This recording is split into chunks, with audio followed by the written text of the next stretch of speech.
आज सर्वभारतीय स्तर में आरंभ होईछि बाघ गणना। तेबे सिमिलीपाल में प्रक्रिया आरंभ होईछि।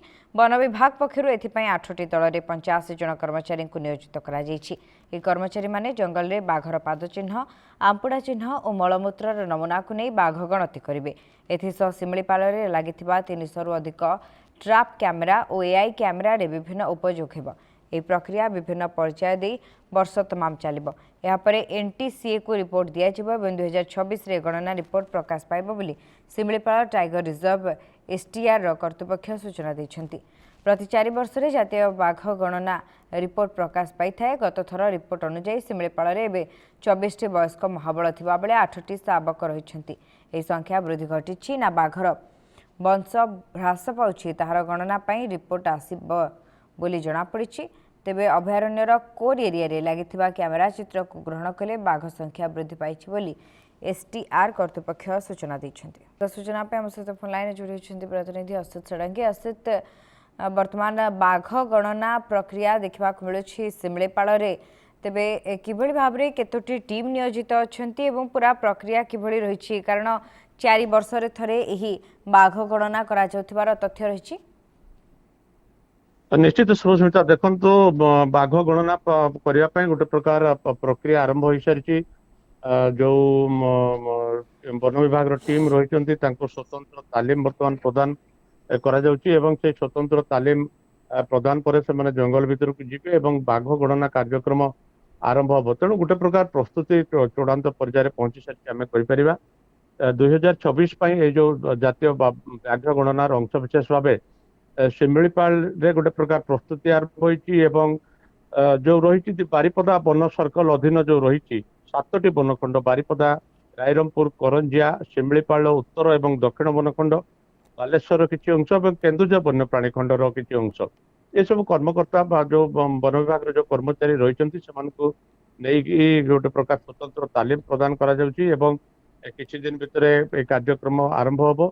कारण जेहेतु आग को वर्षा ऋतु रही, वर्षा ऋतु सरिला परे ये कार्यक्रम आग को आहुरी जोरदार करा एवं मौसुमी परवर्ती पर्यायर या व्यापक करा गोटे कार्यक्रम रही जो थे कि शिकार एवं शिकारी उभय ऊपर गतिविधि रखा एवं आमे कहीपर जे जो जातीय व्याघ्र संरक्षण प्रकल्प बा एनटीसीए रही सिमिलीपाल को व्याघ्र वंश वृद्धि पर उत्कृष्ट स्थान ये घोषणा करते बेले वर्तमान जहाँ शेष थर जो 2022 जो व्याघ्र गणना करा जायतिला सेथिरे 17टी महाबल बाघ रही गोटे प्रकार सूचना से देते एवं ता सहित 8टी शावक रही। तेणु सिमिलीपाल जो संरक्षण प्रयास रही व्याघ्र संरक्षण गोटे प्रयास रही सी आग को बढ़ो एवं आमे किछि दिन पूर्व जो उपनिर्देशक रही सहित आलोचना करुँ विषय एवं पूरा वन विभाग टीम आशा रखी जे वर्ष व्याघ्र जो गणना रही सुरखुर एवं बाघ संख्या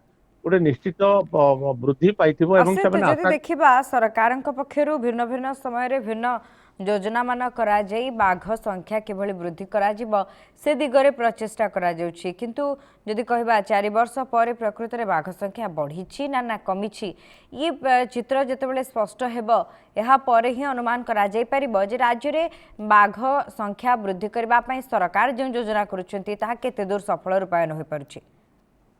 निश्चित देखो बाघ संख्या वृद्धि करने आप शुभस्मिता जानते जे बाहर राज्य बाघ और बाघुड़ी को अणा जाइतिला एवं से प्रकल्प जदिव वर्तमान चली किंतु अन्य दिगरे जदि देखा ताले कला बाघर जो जेनेटिक त्रुटि जो कला बाघ सृष्टि होची ये गोटे मुख्य चिंतार विषय। कारण कला बाघ जितेबाला जीनगत दृष्टि त्रुटि सृष्टि होची एमानकर लाइफ स्पान बा एमानकर जो बंची रहिबार जो समय ये धीरे धीरे कमिबारे लागिछि एवं सेमाने जेतेबेले जेतेबेले गोटे रोग प्रतिरोधक शक्ति कमी कमी चली। तेणु ये गोटे चिंतार विषय सिमिलीपाल कर्तृपक्ष तथापि जहाँ आरसीसीएफ सूचना दौले जे निश्चित से आशा बांधी रखिंट जे वर्ष निश्चित जो 27टी रु अधिका महाबल बाघ एथर आम गणन देखा पाइबा एवं तापाई प्रस्तुति हो सारी चली वर्तमान प्रस्तुति तालीम प्रदान करा जाउछि एवं ए वर्षा समय सरिला परे विभिन्न स्थान रे जो सीसीटीवी कैमेरा कथा बा कहतु बा अन्य कैमेरा से लगा जिवो एवं ये प्रक्रिया आग को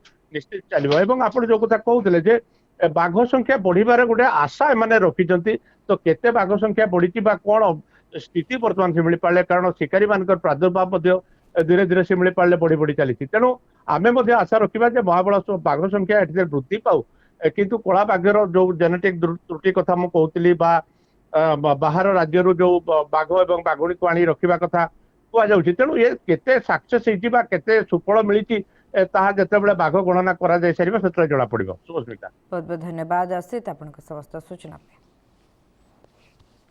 आज सर्वभारतीय स्तर में बाघ गणना करा जाउथिबा बेले शिमिलीपाल रे मध्य ए प्रक्रिया करा जाउछि। वन विभाग पक्षरु 8टी दल में 85 जन कर्मचारी को नियोजित करा जाइथिबार चित्र आसुछि। केते मात्रा रे बाघक संख्या बढ़ी ना ह्रास पाइछि तार गणना परे चित्र स्पष्ट हेबो।